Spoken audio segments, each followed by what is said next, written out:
Heyo everybody, Haku here with my live reaction or read-through for Kubera, Season 2, Episodes 144, 145, and 146 of Season 2.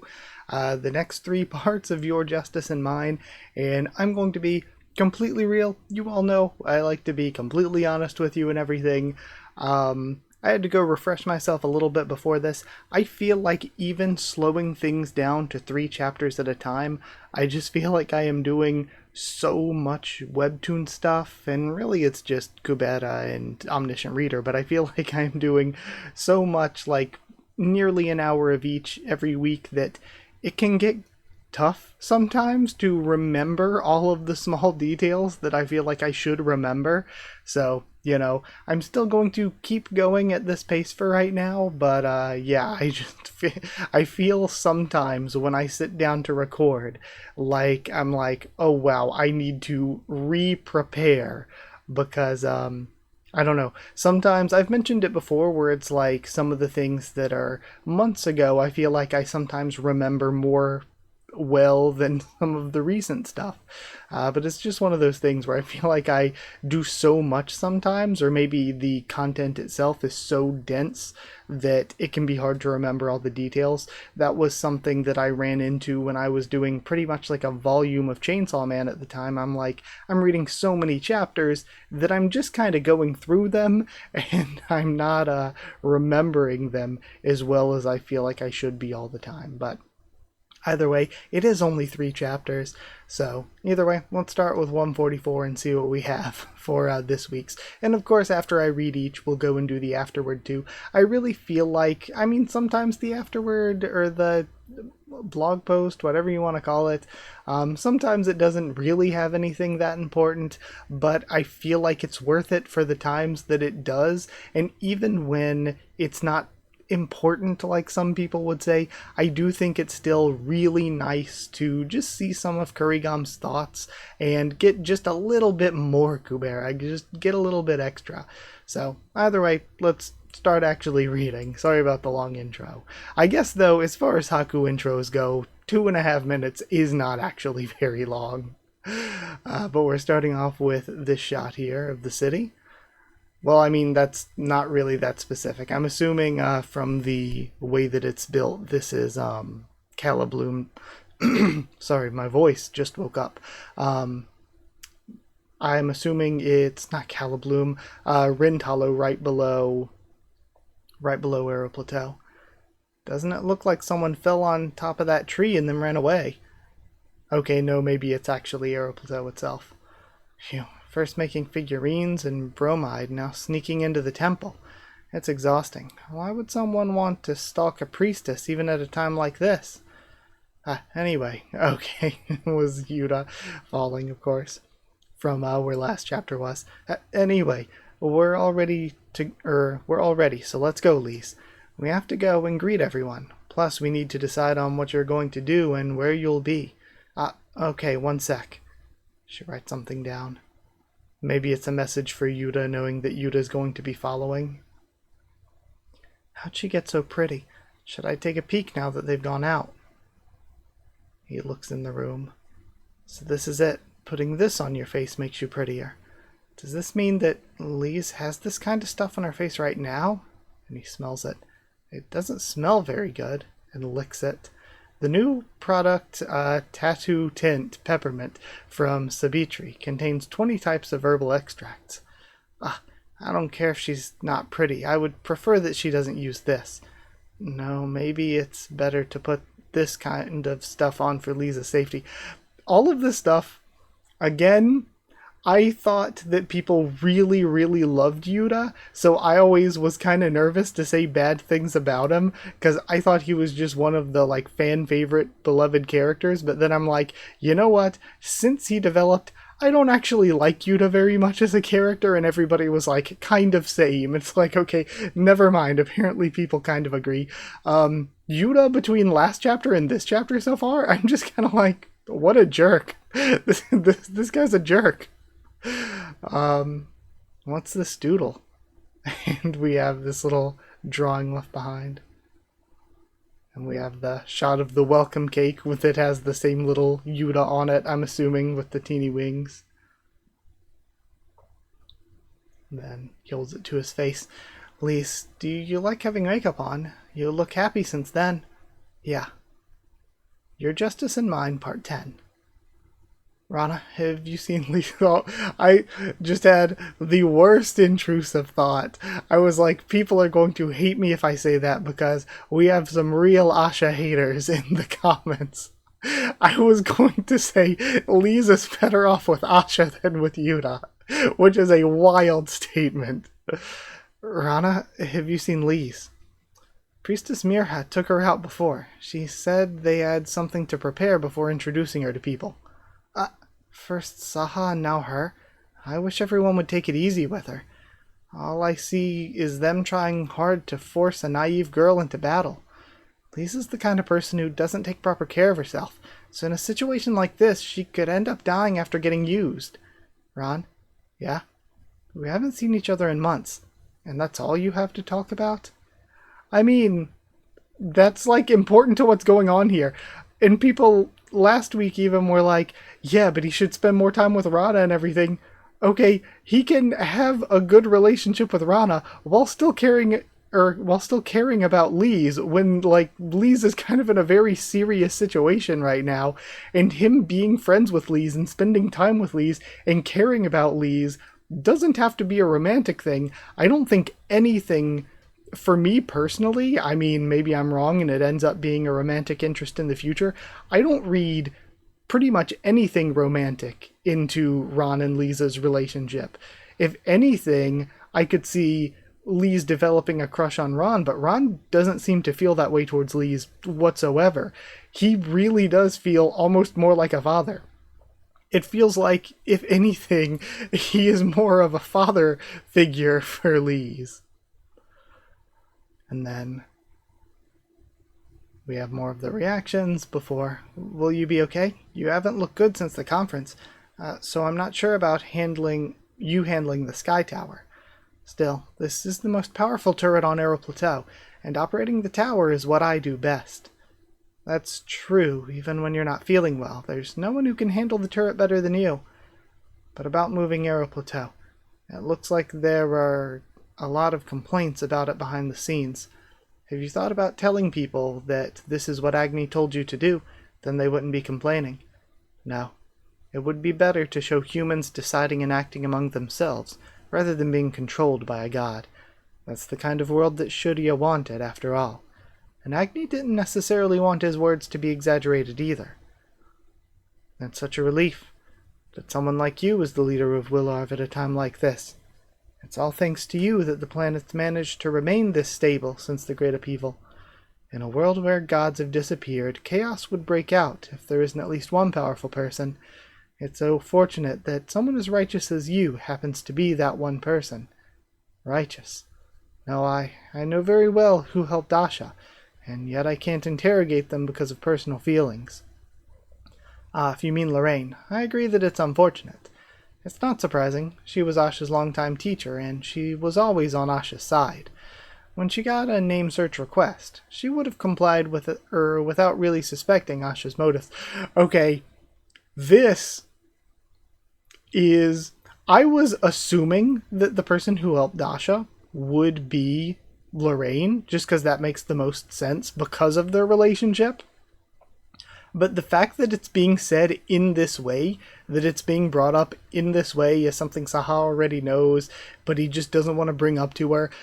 It's almost making me think it's a red herring. Like, I was so convinced. I was like, oh yeah, of course, Lorraine was the one to help her, and it's something that we'll have to get into down the line for the characters.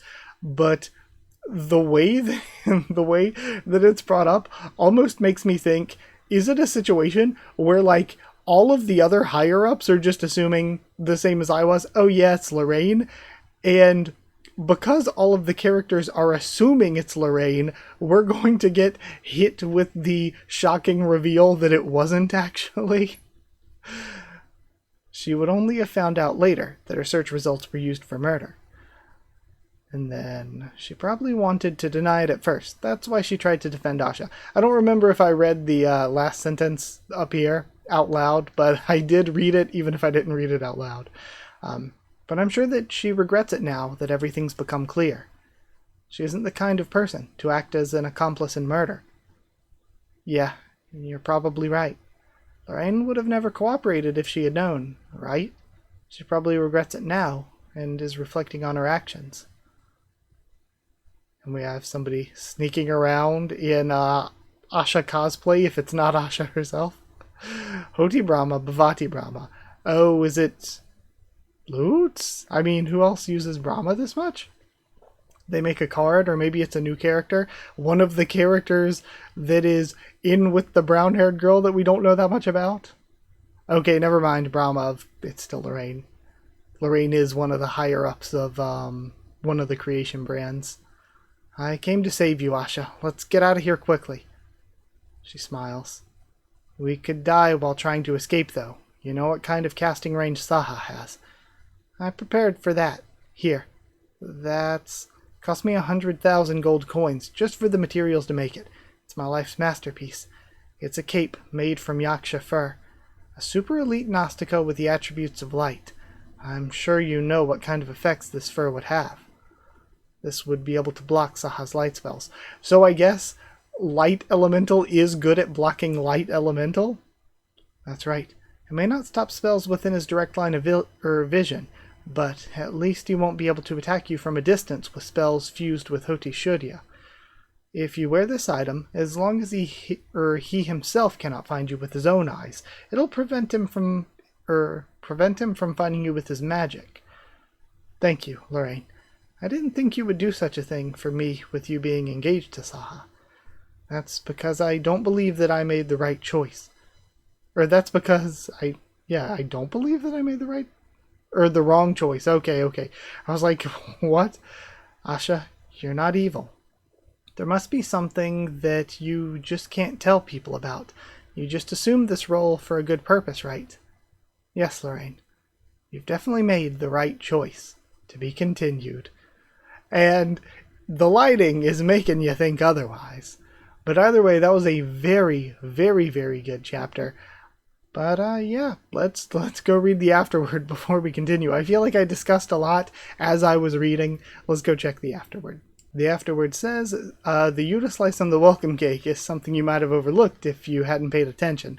Lise has a cute level of artistic ability, whether it's painting or sculpture, but you can't do detailed drawings. Then, even though I gave you this hint, would you notice? No way. Oh, okay. Then, this is a scene where you might think, how can a young kid be so rude to an old man like that? Saha's 57 years old and Utha's 50 years old. Saha's 7 years older. The mystery of the quarter. Then, this magic. I think there will be very few people who can use it. If enough people use this magic, all security devices become trash. Then, a game featuring the character Kubera is coming out. If you want to see the story about this, go here. That's cute. So Lee's got to be in what I'm assuming is like 2015, like a very early gacha game? Okay, Empathy 163. Either way, let's go read the next part. 145 is starting with Brilith, which is not what I was expecting. Then you're remarkable, Brilith. A regular person would have just been turned into a pile of ashes, so this is them getting transported to join everybody. Was that skill really that dangerous?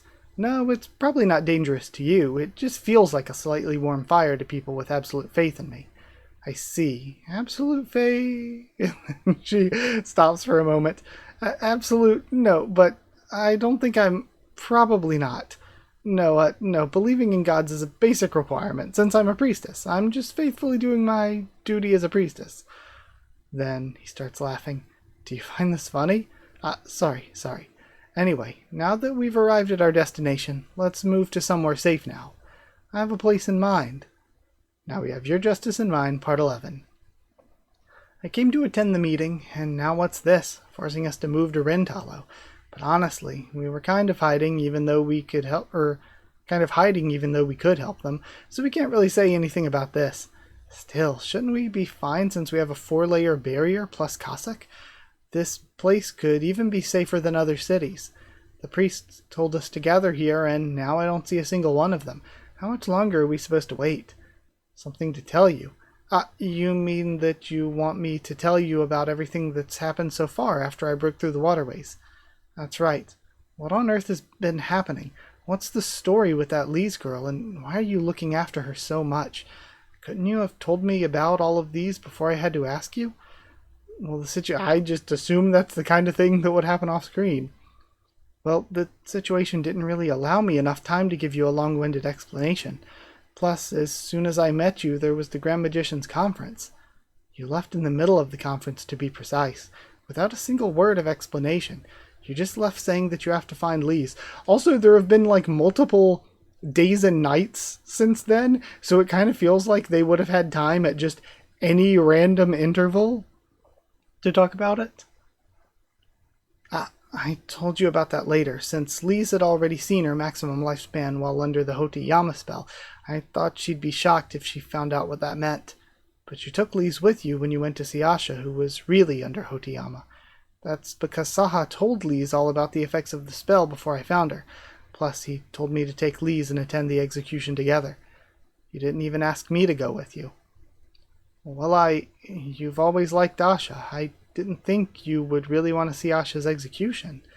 After being with Lee's all day and only coming to see me in the afternoon, all you wanted was to ask me to restore the railing on the sky tower that Lee's broke. Jeez, I can't believe this.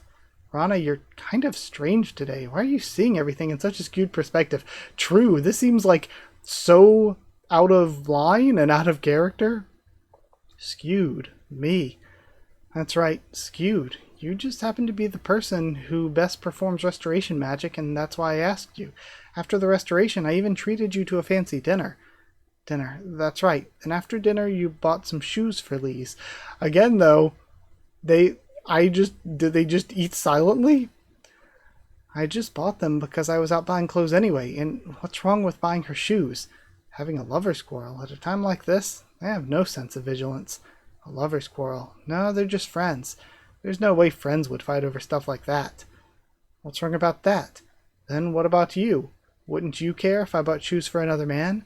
You can buy someone shoes if they need them. What? I'm not really sure why you're raising your voice like this, but is this really so important? Is it so important that you have to keep me here and argue about it? Yeah, I am like 200% Team Ron here. Rana is like super dumb in this situation. Like, it should be very clear. It's not like a real life scenario where you're in the real world, and even in the real world, it's like, okay, somebody needs shoes and you want to help them out because you see somebody struggling. That's like a completely normal, good thing to do, but it's not like a real world situation. This is a fantasy situation where there are people in crazy danger.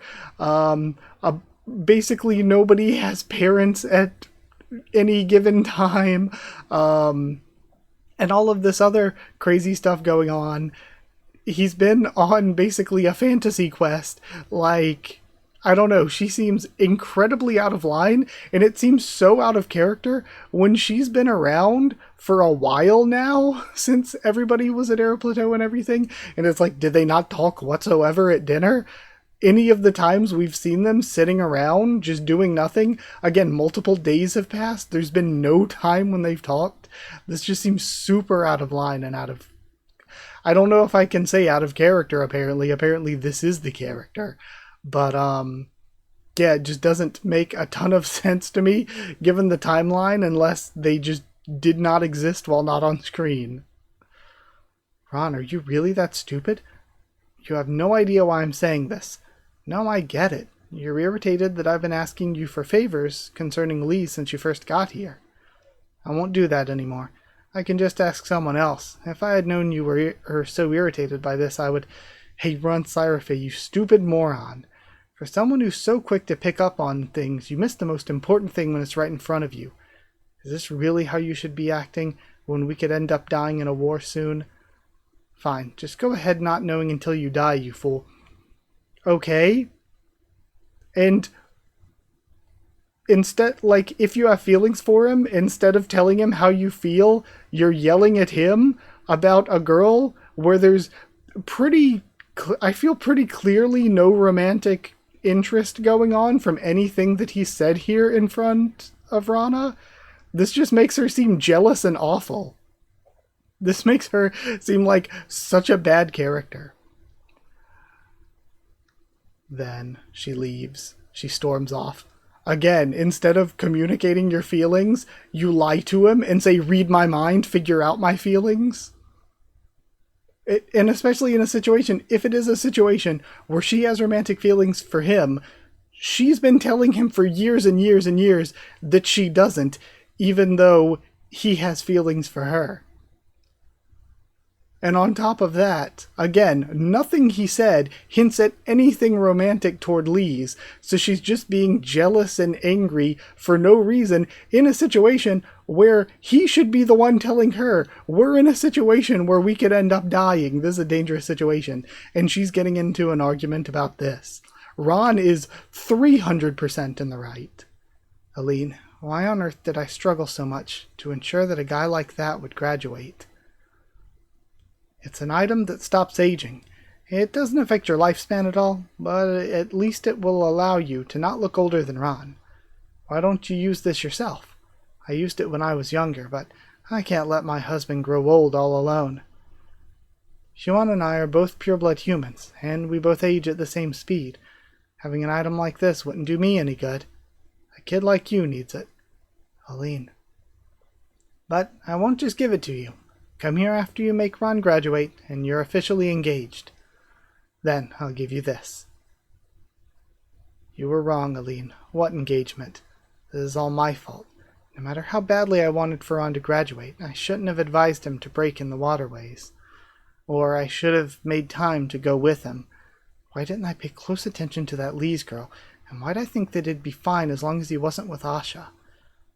Young Lise would have been a better choice than Asha for Ron, since he ages slowly. I should have thought about the possibility of Ron falling for Lise. Even if he breaks through the waterways and graduates like this, if Ron's heart leaves me, then this is all pointless. She seems awful now. Again, thinking, oh, I can't let him hang out around other women or he might fall in love with them. Rana seems awful. And he catches up to her and embraces her. Hey, if I've got it wrong, then tell me. I'll let go right away. Rana, do you like me? No, I love you. For 18 years, my eyes were only on you. And again, I want to be emotional at this after all this time. And if we had jumped straight to this without any of the chapter before this, I would. But I don't like Rana now. I think she's awful. For 18 years, my eyes were only on you. To be continued. Again, like, and the guy in the hoodie the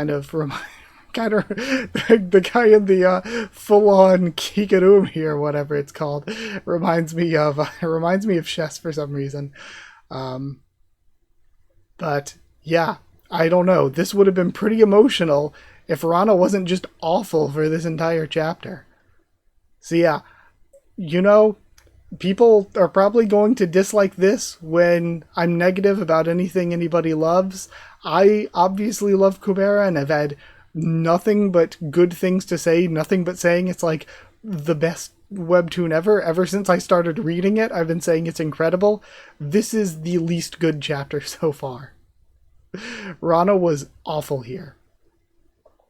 So, and then it makes me not want Ron to end up with her, because then it's like, okay, so Ron has to spend the rest of his life not having any relationship whatsoever with any other female member of society, or she's going to get angry and jealous and yell about it and say, oh, my life is over because of it. Especially in serious situations where there's more to think about. That was rough. Okay. Either way, though, we've got 145s afterward. Let's go look at that. Then we have Sorry I'm Late. If you happen to see it right after it was updated at 9 a.m., I think it'd be good to watch it again now. The version updated at 9 a.m. is the version I sent just in time to meet the update deadline yesterday. The version that was revised at 10:45 a.m. is the version that was revised and dialogue added at dawn yesterday because the update didn't work. I thought that since it was late, the manuscript condition should have improved a little. Then you wouldn't let Brilith meet other people here, would you? I don't know what I'll hear about Asha when I go out. Many people are watching besides Ron and Rana. Natasha and Aaron's reactions in this episode's development will continue in the next episode. Then there's someone called Shess behind the last... Okay! So, there's someone called... Or is this actual Chess, and not Chess, behind the last cut? But that's not true. It's this person. There's no way Chess could be there. Okay, so they're bringing up that it looks like Chess. So I was right. They're bringing up that it looks like Chess in the last panel, but it's actually, that's Huan, right? Anyway, it'd be good to watch this episode together with the rival chapter of Part 1. Part 1, episodes 58 to 63. It may seem strange, but the genre of this manhwa is fantasy and romance, and the proportion of romance increases as it progresses. There's some people who say can't we just fight and not have any romance, but that's not possible, because I'm drawing this manga to draw romance. Empathy 214. See, I personally would even prefer character-focused stuff, and I think romances, are very often more well-written than action. I feel like romantic subplots and non-romances are often not very well-written. The issue here is when I think about romantic couples, Brilith and Agni are very good, but it's pretty simplistic. We haven't seen pretty much anything of Saha and Lorraine's relationship yet.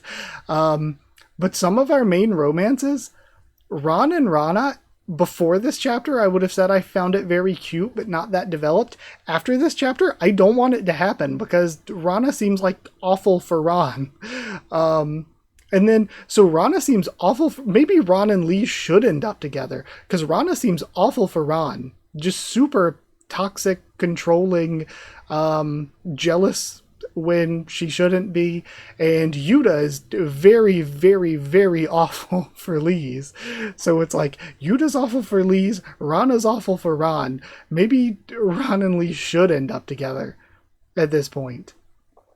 Because it's like, they're both in romantic subplots, but instead of being like, oh my gosh, this is so great, I hope that this romance works out, I'm here to see how it develops, I'm just like, no, the two main sort of romances we have going on right now are not very good.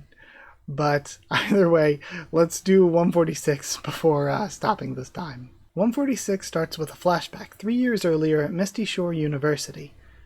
Ron, will you be able to graduate this semester? Nope, I failed the stupid intermediate topology exam again. Damn it, this professor's so stingy with grading. Are all topology professors like that? Ron Cyrafay, Magic University student. 3 years earlier, he was a quarter, 34 years old. Looks like he's 17. Huh, you rose all the way to the graduating class so quickly, and now you're stuck on intermediate topology. What happens if you end up having to register for 8 semesters of the graduating class alone? Ping Hayas, same university as Ron, but already graduated. 3 years earlier, he was a quarter, 30 years old. Looks like he's 15. So there are a lot of Hayases. So when hearing the name Lee's Hayas, should people react to that? Are you trying to curse me or something? Hey, I might not be good at written tests, but there's no way I'll fail for 8 semesters.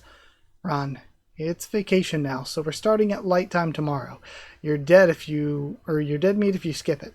Light time is 10 a.m. to noon. Right, yes, Professor. What are you staring at? Or what are you starting at light time? And I guess it should be the hour of light, or the time of light is the way they used to translate it. The translation's weird here. Like, I kind of like the way they're doing the boxes as if they're actual sentences, but things like calling it Misty Shores, 2 words instead of Misty Shore. Right, yes, Professor, what are you starting? Private tutoring. She used to help me with the subjects that I'm not good at, but with intermediate topology, I seriously don't get it even after listening to her explanation. An active professor is tutoring you. Hey, isn't that illegal? We won't get caught, since she's not taking money for it. Plus, Rana isn't even in charge of topology. What? Hold on. So she's teaching you for free. Why? I'm not sure. Maybe she feels sorry for me because I haven't graduated. Are you sure she's not interested in you? Of course not. There's no way a smart, pretty girl like Rana would like me. It wouldn't be awkward if she liked my bro. That's true. To be honest, you can't compete with Lutz. Still, if you're interested in her, it would be better to at least give it a shot and get dumped. What if some other guy takes her away, or takes her in the meantime? Rana's supposed to be the top prospective bride among matchmakers nowadays. And then that's weird. First place in the N7, N8, and N9 beauty competitions. High ranker with guaranteed status and power. Good reputation. University professor with guaranteed stable retirement. Lots of friends but no relationship experience. Recovery magician who can make a lot of money. Or I guess they're just saying recovery magicians make a lot of money. But she's a pureblood. She gets older twice as quickly as I do. After 30 years, Rana will have become an old lady, but I'll still look young. What's up with him? I'm just telling him to date her for a bit, and he's already talking about 30 years from now. Based on the way you talk about your long-term future, it seems you like her so much that you're thinking about marriage. If you really love someone, you need to be able to love them even when they look old, man. I don't mind that. What I do mind is that she might feel alienated. I hope she just meets her kind who will age the same way as her, and lives without too much trouble. Ron, man, touched. This means that you'd better stay away from her. No quarters. That's the whole reason I've abandoned my feelings for her. Hey, don't worry about that. She may be pretty, but she's not my style. So I'm not interested. Did you just hiss Rana? Hey, what do you want me to say? Your Justice and Mine, Part 12. And we're back to the present. Well, why aren't you saying anything? Shouldn't you say something back to me? What should I do? I'm not supposed to like you. You jerk. And she headbutts him. What's wrong with you? If you're not supposed to like me, then you shouldn't have held me and asked me like that. Making someone confess their feelings for you when they were turning away to try and save their pride, then rejecting them, are you satisfied? Now I really have no pride left. Fine. If this is how it's going to be, I'll just tell you everything. Since you met me, all you've been talking about is Lee's. Then, what was it you said before? You don't care if I give another man a gift? Do you still mean it? Huh? Shall I start talking about other men to you too? Every time I see you, I'll be talking about other guys, worrying about them and buying them presents. And again, the context is extremely different. Wait, what I said before was wrong. Don't do this. Why? Why is it okay for you to take care of other women and I can't do the same for other men? Again, if you were using your money to help out people in need, it would be a very different situation. Lise isn't so much of another woman as just a younger sister. Is that so? Then I guess I'll treat other guys like they're my older brother. You didn't seem to like it, so I didn't bother, but now I'll start getting Lutz birthday presents again. You don't mind, right? No, if Lutz gets interested in Rana, then I'm screwed. I have no choice but to tell you this, Rana. Lend me your ear for a second. And he whispers something. What? Really? She's his daughter? Sorry, I didn't tell you this before. It seems like Lise doesn't want to tell people herself, so I figured I didn't have a right to go around telling people. Anyway, I don't treat Lise well because I see her as my woman. You've got me all wrong, Rana, really. I mean, that should have been very obvious. You're the only person I really see as a woman. Why are you suddenly saying that? But if I'm the... And again, now it makes me feel bad because Ron is such a nice person. We have seen throughout the whole series he's such a nice person that it feels like even though everyone's made all of these, excuses for why Rana is like the greatest bachelorette or whatever, it feels like Ron deserves better. Like Ron deserves somebody who will actually treat him well. Why are you suddenly saying that? But if I'm the only one you see as a woman, why are you not supposed to like me? Well, I thought you might feel alienated if I'm still young while you get older. What's wrong? I thought that you wouldn't like seeing me get older than you. What? Why would I dislike something like that? Normally I have no choice but to think like that. You're the one who didn't confess to me for 18 years, even though you showed your interest toward me so many times. Okay.